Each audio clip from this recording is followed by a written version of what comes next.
कि white patchy lesion on tongue and buccal mucosa in patient using inhalation corticosteroid.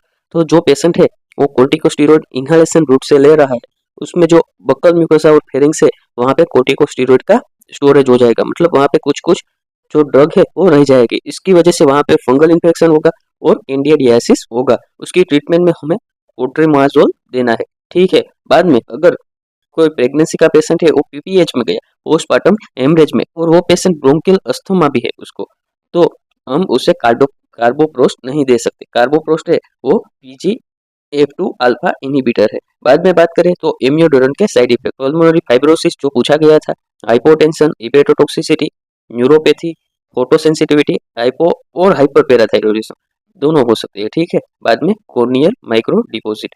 बाद में antidote पूछा गया था कि अगर कोई पेशेंट कुछ ज़्यादा ही डोज में एस्पिरिन लेके आया है और उसमें एस्पिरिन टॉक्सिसिटी देखने को मिलती है तो उसके लिए आप कौन सी ट्रीटमेंट देंगे, तो उसका आंसर आएगा सोडियम बाइकार्बोनेट, मतलब हमें उसमें अल्कलाइजेशन ऑफ यूरिन करना है।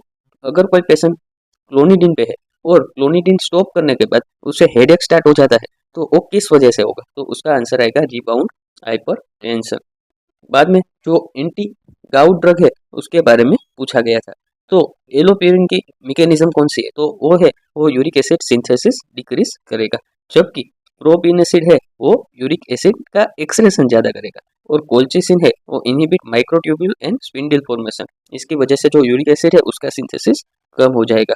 अगर कोई पेशेंट केमोथेरापी पे है और उसमें जो प्लेटलेट लेवल है, ठीक है, वो कम हो जाता है, मतलब कि थ्रोम्बोसाइटोपेनिया हो जाता है, तो वो कौन सी ड्रग की साइड इफेक्ट है, तो वो IL-11 ओप्रेलेवेकिन की साइड इफेक्ट है।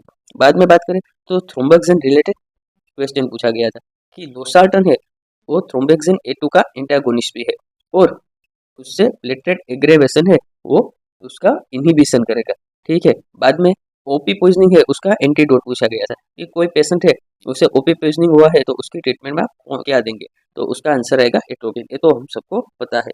बाद में बात करें तो प्लाज्मिनोजन एक्टिवेटर, तो उसकी मैकेनिज्म ऑफ एक्शन क्या है, तो वो है वो फाइब्रिन का डिग्रेडेशन इनहांस करेगा, इसकी वजह से फाइब्रिन है वो डिग्रेड हो जाएगा और जो वेसल्स है वो क्लियर हो जाएगी। तो प्लाज्मिनोजन एक्टिवेटर का मैकेनिज्म ऑफ एक्शन आपको याद रखना है। तो ऐसा क्वेश्चन पूछा गया था कि कोई एक सीओपीडी का पेशेंट है, उन्हें हम थियोफाइलिन स्टार्ट करते हैं, और थियोफाइलिन स्टार्ट करने के बाद उस पेशेंट को यूरिन आउटपुट है वो इंक्रीज हो जाता है, तो किस रिसेप्टर की वजह से, किस मैकेनिज्म की वजह से ये होता है, तो जो थियोफाइलिन है वो एडिनोसाइन A1 रिसेप्टर को इनहिबिट करता है, उसकी वजह से पेशेंट में यूरिन आउटपुट इंक्रीज हो जाता है। अगर कोई वेरिकोज वेन का पेशेंट है तो अगर उसमें हम एंटीकोएगुलेंट ड्रग शुरू करेंगे, बाद में पेशेंट के जो टो है वो पर्पल हो जाएगा और उसे पर्पल टो सिंड्रोम कहेंगे, और वो किस ड्रग वजह से होता है, तो उसका आंसर आएगा वारफारिन। और बाद में बात करें कि कोई एक पेशेंट है वो वेट लॉस की ड्रग ले रहा है, और ये ड्रग है वो जो पेशेंट खाना खा रहा है उसमें से जो फैट ऑब्जॉर्प्शन हो रहा है उसे इनहिबिट कर रहा है। बाद में उस पेशेंट में इजी ब्रूजिंग और इंक्रीज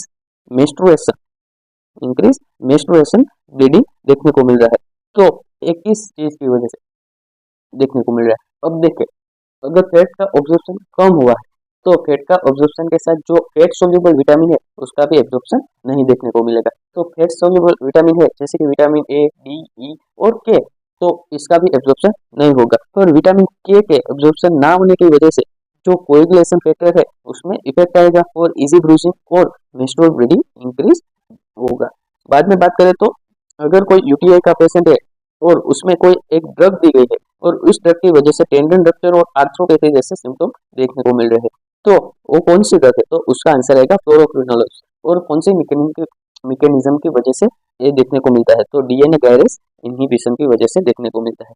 अब बात करें तो डिजोक्सिन की टॉक्सिसिटी होती है तब हार्ट ब्लॉक जैसे सिम्टम देखने को मिलते हैं, तो उसका एंटीडोट कौन सा है, तो डिजिबाइड की, जो कि डिजोक्सिन के अगेंस्ट एंटीबॉडी है। अब आगे बढ़े तो हाइपरकैलेमिया, अगर कोई आपको इसीजी दिया गया है या तो कोई हाइपरकैलेमिया ऐसा वर्ड दिया गया है तो उसकी ट्रीटमेंट में आप क्या देंगे, तो कोई भी चार में से एक ऑप्शन हो सकता है, calcium gluconate, insulin plus dextrose, beta 2 agonist जैसे कि साल्ब्यूटामोल, डायबिटीज एंड डायलिसिस। बाद में बात करें अगर कोई पिट्यूटरी ट्यूमर का पेशेंट है तो पिट्यूटरी ट्यूमर है तो ग्रोथ हार्मोन का सिक्रेशन इंक्रीज होगा, उसकी वजह से पेशेंट में एक्रोमेगाली देखने को मिलेगा। तो उसकी ट्रीटमेंट में हम क्या देंगे, तो ओक्रियोटाइड जो सोमेटोस्टेटिन एनालॉग है वो हम उसकी ट्रीटमेंट में देंगे।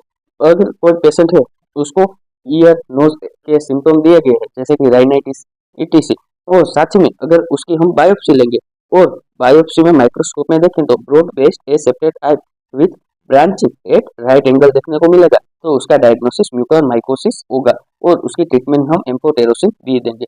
अगर कोई पेशेंट एंटी-टीबी डॉक्टर है और उसमें टिगलिंग सेंसेशन एंड पेरास्थेसिया देखने को मिल रहा है, तो वो किस वजह से देखने को मिल रहा है, तो वो आइसोनियाजाइटिस साइड इफेक्ट की वजह से दिख रहा है, जिसमें विटामिन B6 डेफिशिएंसी देखने को मिलेगी और उसकी वजह से टिंगलिंग सेंसेशन एंड पेरास्थेसिया देखने को मिलेगा। बाद में बात करें तो बोटॉक्स इंजेक्शन जिसमें बोटुलिन टॉक्सिन का यूज होता है, वो किस मैकेनिज्म पे वर्क करता है, तो वो जो एसिटाइलकोलाइन है उसका रिलीज इनहिबिट करता है। बात करें तो एटोपिक डर्मेटाइटिस, एटोपिक डर्मेटाइटिस में आपको क्लिनिकल सिनेरियो दिया जाएगा, प्रोराइटिक लीजन्स हो गए फ्लेक्सर साइड में, ठीक है, which a family history of atopic, मतलब कि अस्थमा जैसे कोई सिम्टम होगी फैमिली में हिस्ट्री में। बाद में बात करें तो scratch mark exfoliation shown in image, मतलब कोई आपको एग्जाम में इमेज दी गई होगी तो उसमें आपको स्क्रैच मार्क और एक्सफोलिएशन देखने को मिलेगा, आप यहाँ पे इमेज पर भी देख सकते हैं। बाद में मोस्ट इम्पोर्टेंट है वो आपको ये याद रखना है कि जो डिफरेंट केमिकल की वजह से ल्यूकोडर्मा होता है, स्किन पे जो लीजन होते हैं वो याद रखना है। बिंदी ल्यूकोडर्मा किसकी वजह से होता है, तो पैरा टर्सरी ब्यूटाइल फिनोल, ठीक है, PTBP। बाद में बात करें तो synthetic leather, rubber slipper, latex condom, rubber gloves, उसके जो सिम्टम आते हैं ल्यूकोडर्मा वो मोनोबेंजाइल ईथर ऑफ हाइड्रोक्वाइन और रबर एंटीऑक्सीडेंट की वजह से आते हैं। हेयर ड्राई की बात करें तो फिनाइलिडिन एमाइन PPD। बाद में अल्ट्रा रेड कलर लाइट है ना, तो वो किससे होता है, तो crocein scarlet MO and solvent yellow 3 azo dye, तो ये सब चीजें हैं वो आपको याद रखनी है, आपको केमिकल भी याद रखना है और टाइप भी। अब जो देखिए आपको टारगेट लीजन दिया जाएगा, टारगेट लीजन कैसा होगा, तो एक सेंटर में है तो डस्की इरिथमिया होगा, जबकि मिडल पार्ट में वेलर जोन ऑफ इडिमा होगा, आउटर पार्ट है तो उसमें भी इरिथमिया देखने को मिलेगा जो कि वेल डिफाइन होगा। वो किसकी वजह से होता है, पहले तो हम इन्फेक्शन की बात करें तो डिफरेंट टाइप ऑफ इन्फेक्शन में herpes simplex virus, mycoplasma bacteria, fungal infection, vaccination, malignancy, drugs, SLE, sarcoidosis, polyarteritis nodosa, ये सब में देखने को मिलेंगे। बाद में जो कार्सिनोमा, लिम्फोमा और ल्यूकोमिया, ये आपको मैलिग्नेंसी में याद रखना है, सल्फोनेमाइड, रिफाम्पिसिन, पेनिसिलिन, हाइड्रेटोइन डेरिवेटिव्स, ये आपको ड्रग्स में याद रखना है। और पीआई किट के बारे में हम आगे बात करेंगे, ये आप यहाँ पे टॉपिक मार्क कर लीजिए। बाद में हर्पिस जोस्टर, तो हर्पिस जोस्टर क्या है, तो उसका डायग्राम आप यहाँ पे देख सकते हैं। हर्पिस जोस्टर है वो unilateral painful group vesicle in single dermatomes, मतलब एक साइड ही देखने को मिलेगा, उसमें जो म्यूकस मेम्ब्रेन है with in the affected dermatomes are involve, मतलब म्यूकस मेम्ब्रेन इन्वॉल्व होगी। वो किससे होता है कि आपको पहले वेरिसेला का इन्फेक्शन हुआ है उसका रीएक्टिवेशन होता है, और वो कहाँ पे देखने को मिलता है, डोर्सल रूट गैंग्लियन में। Patient are infectious both from virus in the lesion and nasopharynx. बाद में बात करें तो जो डर्मेटोइड्स को इन्वॉल्व करते हैं तो मोस्ट कॉमन थोरासिक है, बाद में सर्वाइकल, ट्राइजेमिनल, लंबोसेक्रल। जो ऑप्थेल्मिकस वेरिएंट है हर्पिस जोस्टर का वो ट्राइजेमिनल की ऑप्थेल्मिक डिवीजन को अटैक करता है, ठीक है। बाद में सेल्फ लिमिटेड बट पेनफुल है और इसमें सेकेंडरी इन्फेक्शन के चांस भी ज्यादा होता है। अब उसमें आपको acyclovir 400 milligram for 7 days in TDS आपको यूज करनी है, तो वो कब हम यूज करेंगे, जब पेनफुल जोस्टर होगा एडल्ट में और फेशियल जोस्टर होगा कोई भी एज में या इम्यूनो कॉम्प्रोमाइज पेशेंट होगा तो।